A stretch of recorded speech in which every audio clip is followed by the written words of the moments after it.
Petite présentation rapide du logiciel My Bank Account version Monopost. Donc pour gérer ses comptes bancaires et les suivre facilement et oublier ses livres de compte papier. Donc dans le menu principal, on peut ouvrir une base existante ou en créer une nouvelle. On a également un menu ici. Donc pour ouvrir une base ou créer une nouvelle. Donc là c'est Ensuite, on a le propos et on peut quitter. Donc là, on a enregistré, etc. Comme rien n'est ouvert, on ne peut pas. Donc là, c'est désactivé. Donc on va ouvrir une base existante. Par exemple, compte.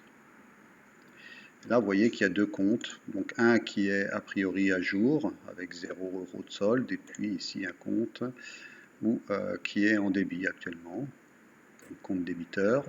Donc le solde, il est 275 €. Mais en réalité, quand on va voir le détail, il est en banque débiteur de moins 200 €.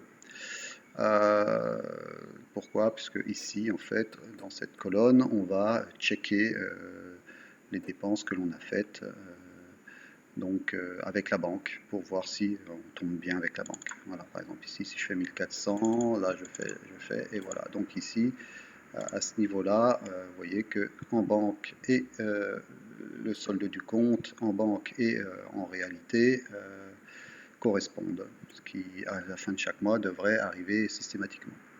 Donc si on passe en avril où j'ai déjà mis quelques dépenses, vous voyez que le solde du compte en banque reste à 275, mais en avril, avec ce qui est prévu, on sera à moins 650, etc. Donc ici, on a la possibilité de régler les catégories. Parce qu'ici, vous pouvez mettre des catégories, mais ces catégories peuvent être réglées à ce niveau-là. On peut mettre des catégories, les définir par défaut pour tous les comptes que l'on recréerait ensuite, par la suite. En dessous, ici, vous avez des petites indications. Là, par exemple, donc là, on a en fait le solde du compte et le solde du compte en banque. Ici, on a simplement le fait que l'on peut générer automatiquement des dépenses ou des recettes tous les mois en mettant un X dans cette colonne ou en mettant un nombre, si par exemple c'est un crédit maison, il reste 120 mensualités. Donc quand on génère le mois suivant, ben ici on est à 119, si jamais je devais le générer en avril, je ferais report. Donc là, on aurait bien sûr le téléphone qui était prévu de 25 €, et puis il resterait 118 mensualités pour la maison. Là, on peut régler la date, les crédits, les débits, donc tout est classique. Là, on a la liste des comptes, Codevie par exemple, et là, le compte intitulé du compte où je n'ai pas donné de nom. Si on veut rajouter un compte, on peut le faire dans la liste des comptes. On rajoute un compte, en cliquant sur plus. Là, on met autre compte. Donc, on peut mettre évidemment le numéro de compte. Ici, la date de création, le type de compte, courant, autre ou archivé. On peut archiver un compte si on a clôturé. Du coup, on le retrouverait ici dans la liste des comptes archivés.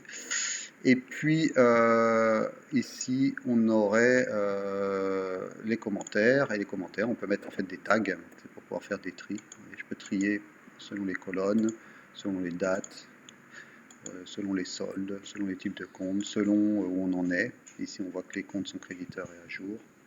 En mars, puisque ici, on est en mars 2021.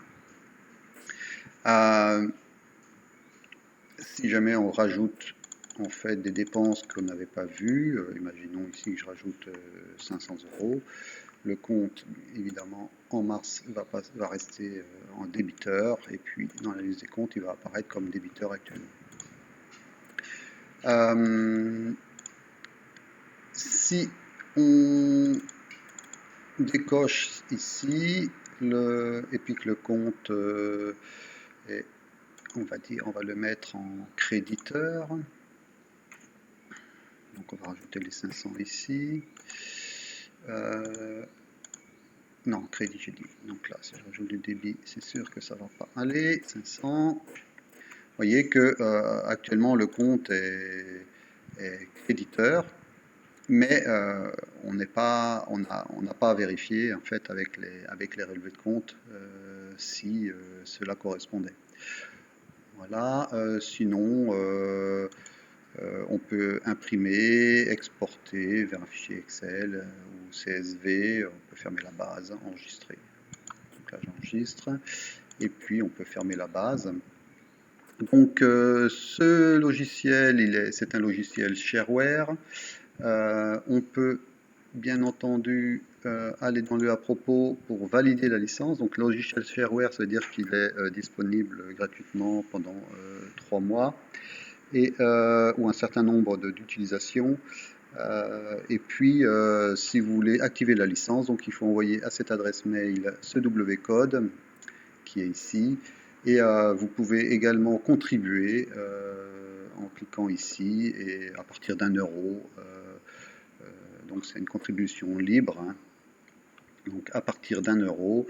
Et donc le logiciel fonctionne sous Windows, que vous pourrez trouver ici. Ça sera en lien le téléchargement, ou sur macOS.